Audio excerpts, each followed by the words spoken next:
بسم اللہ الرحمن الرحیم۔ السلام علیکم ورحمۃ اللہ وبرکاتہ۔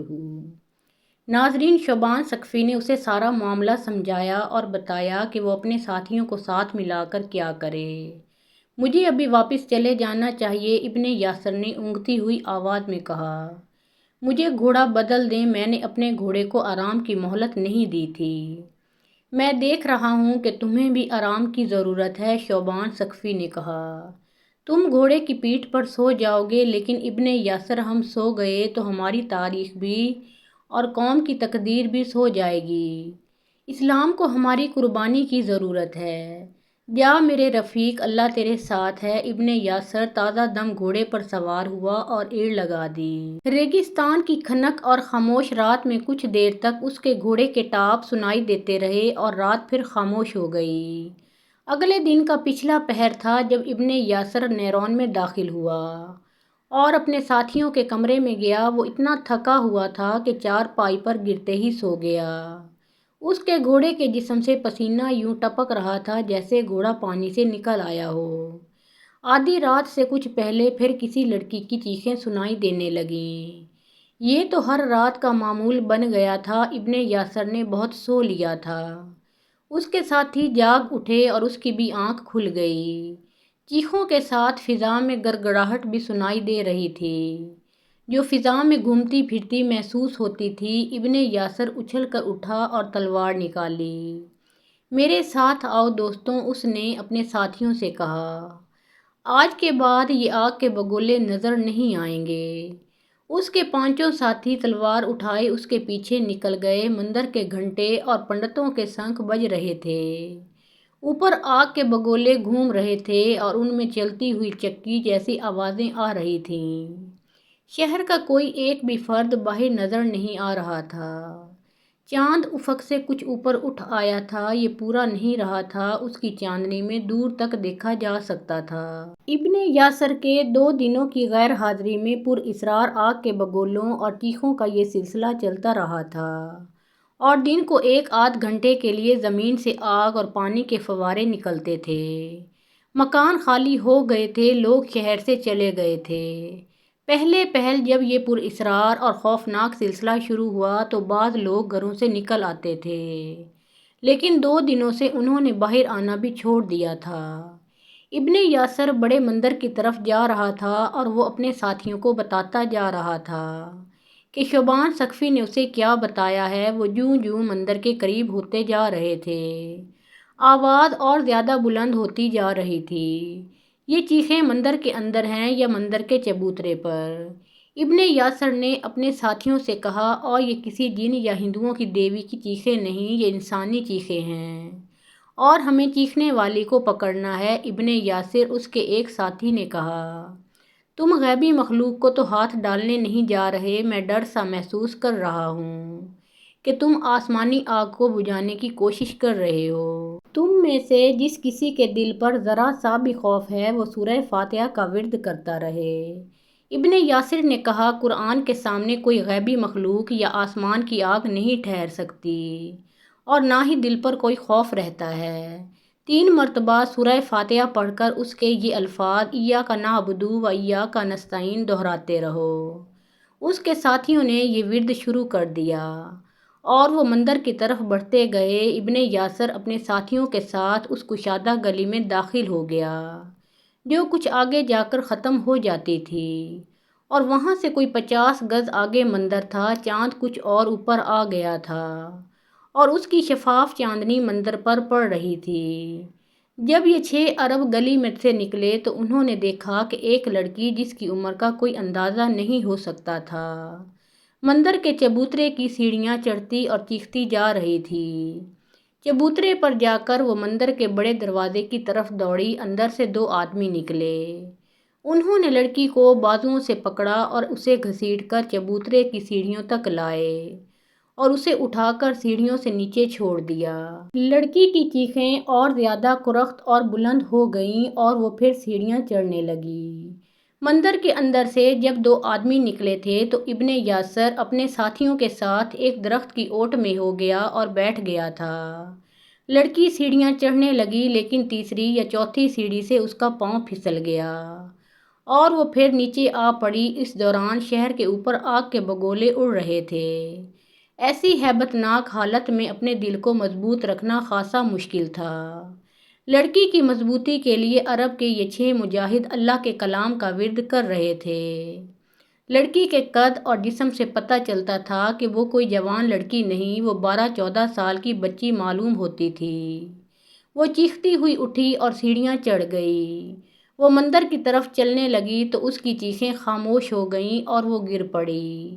اس کے ساتھ ہی فضا میں آگ کے جو گولے اور بگولے اڑ رہے تھے وہ غائب ہو گئے۔ نیرون کی رات بالکل خاموش ہو گئی۔ ایسا لگتا تھا جیسے یہ شہر نہیں بلکہ قبرستان ہے۔ مندر میں سے وہی 2 آدمی باہر آئے۔ انہوں نے لڑکی کو اٹھایا اور اندر لے گئے۔ ابن یاسر اپنے ساتھیوں کو ساتھ لے کر مندر کے سامنے سے اوپر جانے کی بجائے ایک طرف سے اوپر گیا۔ پہلے وہ خود بڑے دروازے میں داخل ہوا۔ یہ ایک راہداری تھی جو سرنگ کی مانند تھی۔ آگے کچھ روشنی نظر آ رہی تھی۔ ابن یاسر نے اپنے ساتھیوں کو اشارے سے بلایا اور سرگوشی کی کہ کسی قسم کی آواز پیدا نہ ہو۔ وہ راہداری کی دیوار کے ساتھ ایک قطار میں دبے پاؤں بڑھتے گئے۔ اندر سے 1-2 آدمیوں کی آوازیں سنائی دے رہی تھیں۔ آگے جا کر راہداری کے ساتھ دائیں اور بائیں سے تاریک راہداریاں ملتی تھیں۔ ابن یاسر آگے بڑھتا گیا۔ بولنے کی آوازیں آگے تھیں۔ وہ ایک دروازے تک پہنچ گئے۔ یہ ایک کشادہ کمرہ تھا۔ اس کے فرش پر چٹائیاں بچھی ہوئی تھیں۔ درمیان میں ایک چبوترا تھا جس پر ایک بت بیٹھا ہوا تھا اور یہ بالکل عریاں تھا۔ دیواروں کے ساتھ تراشے ہوئے پتھروں کے اسی قسم کے اور بھی بت تھے۔ اس کمرے کی چاروں دیواروں میں ایک ایک دروازہ تھا۔ اس کمرے کے 2 دیواروں میں مٹی کے دیے رکھے ہوئے تھے جو جل رہے تھے۔ ابن یاسر اپنے ساتھیوں کے ساتھ آگے آگے تھا۔ کسی کی باتیں سنائی دے رہی تھیں۔ یاسر دیوار کے ساتھ ساتھ ایک دروازے کے قریب گیا۔ یہ ایک اور کمرہ تھا جو زیادہ کشادہ نہیں تھا۔ یہ شاید پنڈتوں کا رہائشی کمرہ تھا۔ عبادت والا کمرہ شاید کسی اور طرف تھا۔ اس رہائشی کمرے میں 3-4 دیے جل رہے تھے۔ کوئی دریچہ اور کوئی روشن دان نہیں تھا۔ اندر جلتے ہوئے تیل کی بدبو تھی۔ اس رہائشی کمرے میں 4 آدمی تھے اور 2 جوان اور بڑی ہی خوبصورت لڑکیاں تھیں۔ یہ سب گول دائرے میں بیٹھے تھے۔ ان کے درمیان 12-13 سال عمر کی سانولے رنگ کی ایک لڑکی بیٹھی ہوئی تھی۔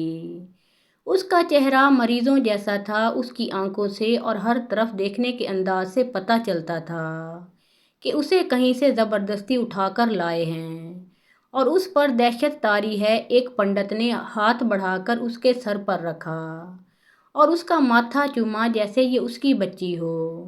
ایک لڑکی نے ایک پیالہ اٹھا کر اس کے ہونٹوں سے لگایا۔ معلوم نہیں اس پیالے میں کیا تھا۔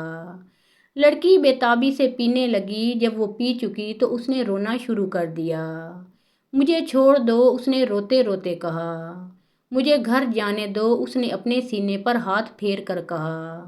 میرے اندر آگ لگی ہوئی ہے۔ چونکہ روشنی اتنی زیادہ نہیں تھی اور ابن یاسر دروازے کے ساتھ اس طرح لگا کھڑا تھا کہ اندر والوں کو اچھی طرح نظر نہیں آتا تھا، اور چونکہ اندر والے لڑکی کے ساتھ الجھے ہوئے تھے اس لیے وہ دروازے کی طرف نہ دیکھ سکے۔ ابن یاسر نے اپنے ساتھیوں کو اشارہ کیا اور دروازے میں کھڑے ہو کر نعرہ تکبیر بلند کیا۔ اس کے جواب میں ان 6 عرب مجاہدوں نے اتنی زور سے اللہ اکبر کہا کہ مندر جیسے ہل گیا ہو۔ مندر کے کمرے بند سے تھے۔ ان 6 مجاہدین کی گرج کچھ دیر مندر کی محدود اور مقید فضا میں آگ کے بگولوں کی طرح گھومتی اور برستی رہی۔ مجاہد بڑی تیزی سے اندر گئے اور ان سب کو گھیرے میں لے لیا۔ مندر کے اندر بیٹھے ہوئے آدمی اس قدر ڈر گئے تھے کہ ان کے منہ سے آواز بھی نہیں نکلی تھی۔ سب لوگ دیوار کے ساتھ کھڑے ہو جاؤ، ابن یاسر نے کہا۔ وہ سب دیوار کے ساتھ کھڑے ہو گئے۔ ان میں 3 تو صاف طور پر پنڈت نظر آتے تھے۔ چوتھا آدمی عجیب سے حلیے کا تھا اور 2 جوان لڑکیاں اور ایک یہ چھوٹی بچی تھی۔ ابن یاسر نے اپنے ساتھی کو جو سندھ کی زبان بولتا اور سمجھتا تھا اپنے پاس بلا کر کہا کہ میری ان کے ساتھ بات کراؤ۔ اس کے ساتھی نے ترجمانی شروع کر دی۔ چھوٹی لڑکی دوڑ کر ابن یاسر کی ٹانگوں سے لپٹ گئی اور وہ رو رو کر کہنے لگی کہ یہ لوگ اسے گھر سے اٹھا لائے ہیں۔ یہ تمہیں کیا کہتے ہیں؟ ابن یاسر نے کہا۔ لڑکی نے اس آدمی کی طرف دیکھا جو پنڈت نہیں لگتا تھا، پھر اس نے بازو لمبا کر کے اس آدمی کی طرف اشارہ کیا، لیکن اس کے ساتھ ہی وہ ابن یاسر کی ٹانگوں میں سکڑنے لگی، جیسے بہت ہی ڈری ہوئی ہو۔ اس آدمی کی شکل و صورت تھی ہی بڑی ڈراؤنی، اس کا چہرہ کھردرا اور کرخت تھا۔ اس نے سیاہ کپڑے کا لمبا سا چوغا پہن رکھا تھا، اس کے گلے میں موٹے منکوں کی مالا تھی۔ یہ آدمی کسی پہلو سے مذہبی پیشوا نہیں لگتا تھا، اور وہ تھا بھی نہیں۔ ابن یاسر نے جھک کر لڑکی کو اٹھایا اور اسے اپنے ساتھ لگا کر پیار کیا اور دلاسا دیا اور کہا کہ وہ کسی سے نہ ڈرے۔ یہ شخص مجھے اپنے ساتھ بٹھا لیتا ہے، لڑکی نے بتایا۔ ایک ہاتھ سے میرا سر پکڑ لیتا تھا اور دوسرا ہاتھ آہستہ آہستہ میرے ماتھے پر پھیرتا تھا، پھر میری آنکھوں میں دیکھتا تھا۔ دیکھتے دیکھتے میرے جسم کے اندر جلن شروع ہو جاتی تھی، یہ اتنی زیادہ ہوتی تھی کہ میری چیخیں نکلتی تھیں۔ یہ پنڈت مجھے گھسیٹ کر کسی نہ کسی گلی میں چھوڑ آتے تھے۔ مجھے اتنی ہی ہوش ہوتی تھی کہ میں مندر کی طرف بھاگتی تھی اور مجھے گھسیٹ کر پھر باہر پھینک آتے تھے۔ کبھی تو مجھے ہوش ہی نہیں رہتی تھی، جب میں ہوش میں آتی تھی تو جلن کم ہونے لگتی تھی۔ پھر یہ مجھے شربت پلاتے تھے اور میرے ساتھ پیار کرتے تھے، مجھے یہاں سے لے چلو میرے دوستوں، ابن یاسر نے اپنے ساتھیوں سے کہا۔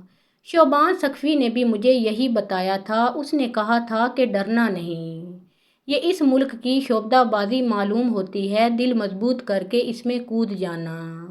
شوبان نے یہ بھی کہا تھا کہ تم اسلام کے مجاہد ہو اور تمہارے پاس بڑا ہی زبردست تعویذ ہے، جس کے سامنے کوئی جادو اور کوئی شعبدہ نہیں ٹھہر سکتا۔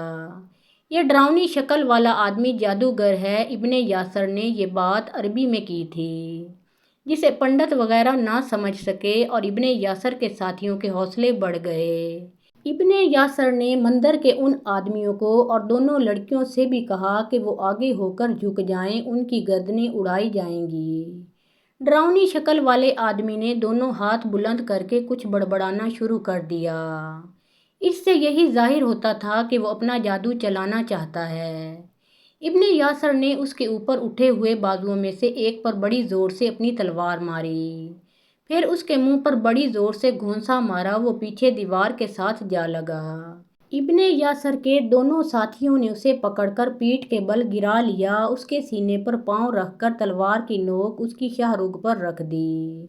کیا تم جادوگر ہو؟ ابن یاسر نے پوچھا، یا شعبدہ باز ہو؟ فوراً بولو ورنہ گردن کٹ جائے گی۔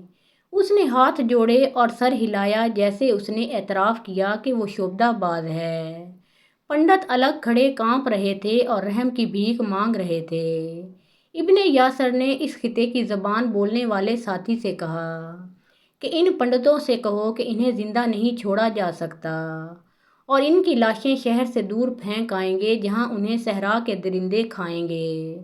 ابن یاسر کے اس ساتھی نے یہ پنڈتوں کی زبان میں انہیں بتایا کہ ابن یاسر نے کیا کہا ہے، تو پنڈت اس قدر خوف زدہ ہوئے کہ تینوں نے گھٹنے ٹیک کر ہاتھ جوڑے۔ بڑا پنڈت اٹھا اور ابن یاسر کے ساتھی کو الگ لے گیا اور اس کے کان میں کچھ کہا۔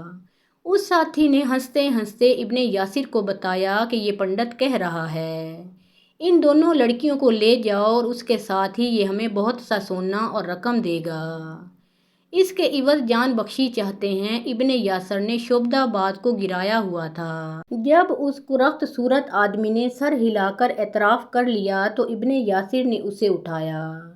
ابن یاسر کے کہنے پر اس نے کہا کہ وہ بتائے گا کہ یہ سب کیا ہے، بلکہ کر کے بھی دکھائے گا۔ یہاں نہیں، ابن یاسر نے کہا، سب حاکم نیرون کے پاس چلو اور اس کے سامنے بتاؤ کہ تم یہ شعبدہ کس طرح کر رہے تھے، اور یہ بھی بتاؤ کہ اس کا مقصد کیا تھا۔ ان سب کو سندر شمنی کے پاس لے جایا گیا، وہ سویا ہوا تھا، اسے جگایا گیا اور بتایا گیا کہ پر اسرار آگ کا معمہ حل ہو گیا ہے۔ ابن یاسر نے حاکم نیرون سندر کو بتایا کہ وہ کہاں چلا گیا تھا اور وہاں سے کیا ہدایات لایا تھا، پھر وہ کس طرح ان پر اسرار آگ کے بگولوں اور چیخوں کے دوران مندر میں داخل ہوا اور اس نے کیا دیکھا؟ ابن یاسر کے کہنے پر پہلے چھوٹی لڑکی نے بتایا کہ اس کے ساتھ یہ لوگ کیا عمل کرتے تھے۔ پھر شعبدہ باز سے کہا گیا کہ وہ بولے۔ شعبدہ باز نے بڑے اطمینان سے اپنا آپ ظاہر کر دیا اور جو کمال وہ دکھا رہا تھا وہ بھی اس نے بیان کیا۔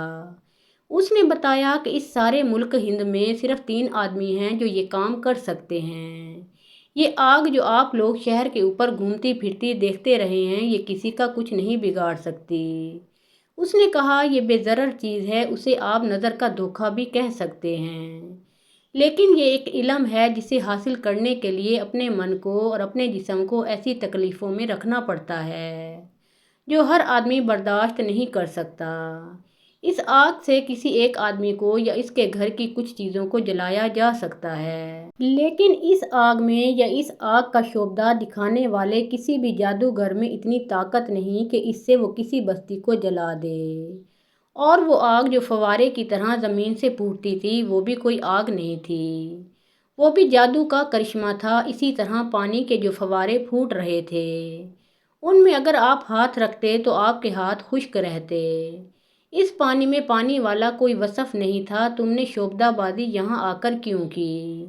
حاکم نیرون نے پوچھا۔ دولت کی خاطر، شعبدے باز نے جواب دیا۔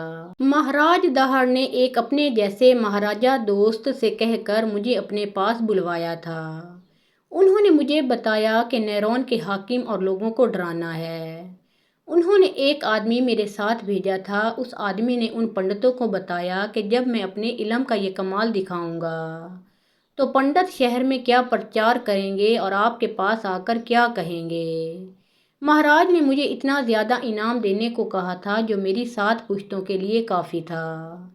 اس معصوم بچی کو تم کیوں جلاتے رہے ہو؟ سندر نے کہا۔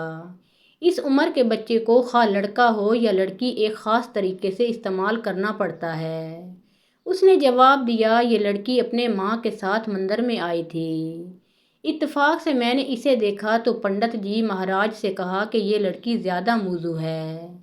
لڑکی چلی گئی اور شام کو ایک پنڈت نے معلوم نہیں کس طرح اسے اٹھا لایا۔ مہاراج یہ ہمارا علم ہے، میں آپ کو سمجھا نہیں سکتا کہ اس عمر کے بچے کو کس طرح اس شعبدے کا ذریعہ بنایا جاتا ہے۔ ایسے انسانی ذریعے کے بغیر یہ کام نہیں ہو سکتا۔ اگر کسی خاندان کو پریشان کرنا ہو تو اس خاندان کے کسی ایک فرد پر یہ عمل دور بیٹھ کر کیا جاتا ہے۔ اسے ایک دورہ سا پڑتا ہے، پھر اس گھر پر جادوگر یا شعبدہ باز پتھر گرانا چاہے، ان کی چیزوں کو آگ لگانا چاہے یا جو بھی کرنا چاہے کرتا ہے۔ تم اس شہر سے نکل جاؤ، سندر شمنی نے کہا، لیکن اپنے وطن کا رخ کرو، اروڑ کی طرف نہ جانا۔ حاکم نیرون ابن یاسر نے کہا، اسے ابھی جانے نہ دیں، ضرورت یہ ہے کہ شہر کے لوگوں کو بتایا جائے کہ یہ کوئی آسمانی آفت نہیں تھی۔ صبح سارے شہر میں منادی کرا کے تمام لوگ ایک میدان میں جمع ہو جائیں اور انہیں اصل حقیقت دکھائی جائے گی۔ صبح ہونے میں تھوڑی سی دیر باقی تھی۔ سندر شمنی نے حکم دیا کہ ابھی منادی والے بلا لیے جائیں اور لوگوں کو فلاں میدان میں جمع کیا جائے۔ جب سورج طلوع ہوا تو نیرون شہر کا بچہ بچہ ایک میدان میں آ گیا تھا۔ سندر آیا، اس کے ساتھ یہ شعبدہ باز اور پنڈت بھی تھے۔ سندر کے کہنے پر ایک آدمی کی آواز بہت بلند تھی، آگے کیا گیا۔ اسے بتا دیا گیا تھا کہ اس نے کیا کہنا ہے۔ اس نے لوگوں کو بتایا کہ جسے وہ آسمانی آفت سمجھتے رہے ہیں وہ شعبدہ تھا اور یہ سیدھے سادے امن پسند لوگوں کو ڈرانے کے لیے اور انہیں جنگ میں جھونکنے کے لیے دکھایا جا رہا تھا، اور اب ان کے سامنے یہ شعبدہ دکھایا جا رہا ہے۔ لوگوں سے کہا گیا کہ وہ ڈرے نہیں۔ شعبدہ باز سے کہا گیا کہ وہ اپنا کمال دکھائے۔ اس بچی کو بھی وہاں بلایا گیا۔ لوگوں سے کہا گیا کہ وہ پیچھے ہٹ جائیں اور میدان کے درمیان بہت سی جگہ خالی چھوڑ دیں۔ شعبدہ باز نے لڑکی کے سر پر ایک ہاتھ رکھا، دوسرا ہاتھ اس کے ماتھے پر پھیرنے لگا اور چند لمحوں بعد لڑکی نے تڑپنا اور چیخنا شروع کر دیا۔ اس کے ساتھ ہی فضا میں آگ کے 8-10 بگولے گرنے اور اڑنے لگے۔ لوگ ڈر کر پیچھے ہٹنے لگے۔ انہیں کہا گیا کہ وہ نہ ڈریں۔ شعبدہ باز نے دونوں ہاتھ ہوا میں بلند کیے اور آسمان کی طرف منہ کر کے کچھ بڑبڑایا۔ آگ کے بگولے غائب ہو گئے اور میدان سے آگ کا فوارہ یا لمبوترا شعلہ اوپر کی طرف جانے لگا۔ زمین جیسے آگ پھوٹ رہی ہو، اس سے تھوڑی دور پانی کا فوارہ پھوٹا۔ ان دونوں فواروں کی بلندی کم و بیش 20 گز تھی۔ ابن یاسر آگے بڑھا اور ان فواروں کی طرف چلا گیا۔ پہلے وہ آگ کے فواروں میں سے گزرا، آگے جا کر وہ واپس آیا اور پانی کے فوارے سے گزرا۔ اسے نہ آگ نے جلایا اور نہ پانی اسے بھگو سکا۔ واپس آ کر اس نے سندر شمنی کو بتایا کہ آگ اور پانی میں جا کر اسے نہ تپش محسوس ہوئی اور نہ ہی ٹھنڈک۔ بچی چیخ رہی تھی۔ اس کی ماں اس کے باپ کے ساتھ دوڑتی ہوئی آئی اور دونوں اپنی بچی کے پاس جانے لگے، لیکن شعبدہ باز نے انہیں روک دیا۔ تھوڑی دیر بعد بچی کی چیخیں بند ہو گئیں اور وہ گر پڑی اور آگ اور پانی کے فوارے غائب ہو گئے۔ لوگوں کو ایک بار پھر بتایا گیا کہ انہیں کیوں اور کس نے خوف زدہ کیا ہے۔ اس شعبدہ باز کو نیرون سے نکال دیا گیا۔ پنڈت جی مہاراج سندر شمنی نے پنڈتوں سے کہا، جو مذہب شعبدہ بازی کا سہارا لیتا ہے وہ لوگوں کے دلوں میں اپنے خلاف نفرت پیدا کرتا ہے۔ جاؤ، میں تمہیں معاف کرتا ہوں۔ 712 عیسوی کے ایک جمعے کے روز محمد بن قاسم اپنی فوج کے ساتھ دبیل کے مضافات میں پہنچ گیا۔ شعبان ثقفی نے اسے یہ رپورٹ دی تھی کہ راستہ صاف ہے اور راجہ دہر کی فوج کا ایک بھی آدمی نظر نہیں آیا۔ اس طرح اسلامی فوج بڑی اچھی رفتار سے دبیل پہنچ گئی تھی۔ راجہ دہر کی فوج کا کوئی آدمی باہر ہو ہی نہیں سکتا تھا، کیونکہ اس نے تمام قلعے داروں کو حکم بھیج دیا تھا کہ قلعہ بند ہو کر لڑنا ہے۔ اس نے سختی سے کہا تھا کہ اپنے دستوں کو باہر لا کر کھلے میدان میں نہیں لڑنا۔ مورخوں کے مطابق محمد بن قاسم نے ارمن بیلا سے حجاج بن یوسف کو پیغام بھیج دیا تھا کہ وہ فلاں روز دبیل کی طرف کوچ کر رہا ہے۔ حجاج بن یوسف نے اس سے پہلے ہی پیغام بھیج دیا تھا، جس میں اس نے لکھا تھا کہ جب تک وہ نہ کہے لڑائی شروع نہ کی جائے۔ حجاج نے لکھا تھا کہ دشمن دشنام ترازی اور طعنہ زنی کرے تو بھی مشتعل ہو کر حملہ نہیں کرنا۔ ان تحریروں سے یہ ظاہر ہوتا ہے کہ حجاج نے بصرہ میں بیٹھ کر سندھ کے محاذ کو اپنے کنٹرول میں رکھا ہوا تھا۔ محمد بن قاسم جمعہ کے دن دبیل کے مضافات میں جمعہ کی نماز سے کچھ وقت پہلے پہنچ گیا۔ اس کے حکم سے ایک بلند آواز مجاہد نے ایک اونچی جگہ کھڑے ہو کر اذان دی۔ اس سرزمین پر یہ پہلی اذان تھی۔ نماز کے وقت تمام لشکر نماز کے لیے صف بصف ہو گیا۔ اس دور کے دستور کے مطابق امامت محمد بن قاسم نے کی، کیونکہ وہ سپہ سالار تھا اور سپہ سالار ہی امامت کے فرائض سر انجام دیتا تھا۔ تاریخ اسلام کے اس کمسن مجاہد نے جمعہ کا خطاب دیا اور عہد کرو اللہ تبارک و تعالیٰ سے کہ اس زمین پر ہماری یہ نماز آخری نہیں ہوگی، اور دعا کرو کہ خدائے ذوالجلال ہمارے رکوع و سجود قبول فرمائے۔ راہ شہادت کے ہم سفروں، ہم واپس جانے کے لیے نہیں آئے، ہم اللہ کا پیغام لے کر آئے ہیں جو اس ملک کی آخری سرحدوں تک پہنچانا ہے، اور ہم بے گناہ قیدیوں کو رہا کرانے آئے ہیں جنہیں کفار نے قید خانے میں بند کر رکھا ہے۔ اس راجہ نے اسلام کی غیرت کو للکارا ہے، اور یہ راجہ بے بہرا ہے کہ اسلام کے پاسبان جب آتے ہیں تو وہ اسلام اپنے ساتھ لے کر آتے ہیں اور اسلام واپس جانے کے لیے نہیں آیا کرتا۔ یاد کرو ان عظیم مجاہدین کو جن کی قبروں کی مٹی ابھی خشک نہیں ہوئی۔ یہ کل کا واقعہ ہے کہ انہوں نے کسی میدان میں شکست نہیں کھائی تھی۔ انہوں نے کیسر روم کی جنگی طاقت کا گھمنڈ توڑ کر اس کی سلطنت کی سرحدیں سمیٹ دی تھیں۔ مدائن میں کسریٰ کے محل ہمارے باپوں کے فاتحانہ نعروں سے آج بھی لرز رہے ہیں۔ سیاہ چٹانوں جیسے ہاتھیوں کو کاٹنے اور میدان جنگ سے بھگانے والے مجاہدین کو یاد کرو۔ فارسیوں اور رومیوں جن کی شہنشاہیت کی جنگی طاقتیں دہشت ناک تھیں، آج دیکھو ان دونوں کی سرحدیں کتنی دور پیچھے چلی گئی ہیں۔ ان بچھوؤں کا زہر کس نے مارا تھا؟ تم جیسے مجاہدین نے۔ اور آج جس راجہ نے ہمیں یہاں آنے پر مجبور کیا ہے، یہ کیسر روم کی برابری کا خواب بھی نہیں دیکھ سکتا، فارسیوں کا عشر عشیر بھی نہیں۔ خدا کی قسم میں تکبر نہیں کر رہا۔ جن کے تم بیٹے ہو اور جن کے پوتے ہو وہ غیرت و حمیت والے تھے، جوان اور شجاعت والے تھے۔ میں امیر بصرہ حجاج بن یوسف کا پیغام تم تک پہنچاتا ہوں۔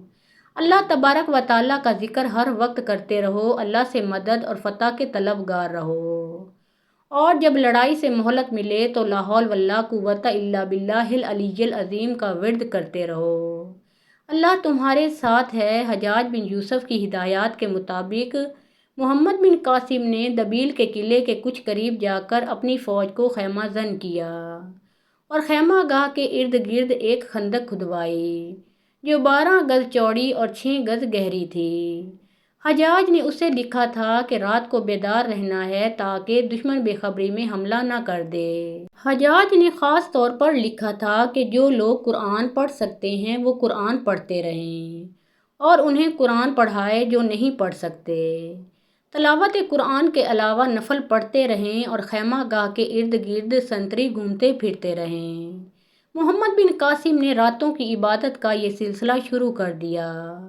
ہر رات خیمہ گاہ سے تلاوت قرآن کی مقدس اور مترنم آوازیں بلند ہوتیں اور سندھ کی فضا میں تیرتی دور دور تک جا پہنچتی تھیں۔